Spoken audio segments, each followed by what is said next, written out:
العادات وظهور القتال والتحكم في الخصم.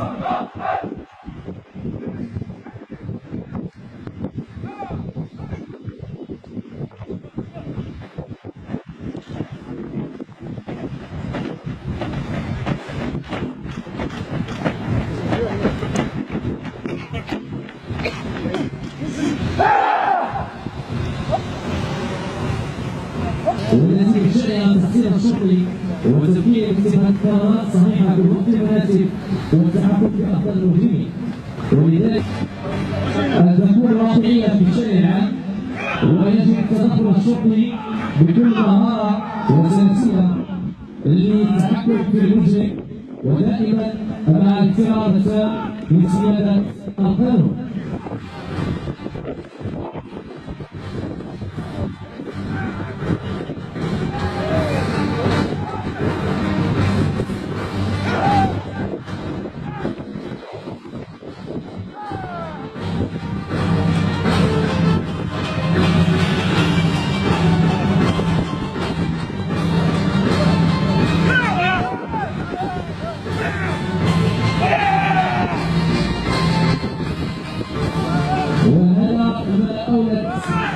مقارنة جديدة المدير العامة للأمن المدني في تكوين الشرطي، وأعطت أهمية بالغة للبرنامج اليومي للشرطي المتدرب داخل مختلف مدارس التكوين، وذلك من خلال الرفع من السقف الزمني المخصص للتربية البدنية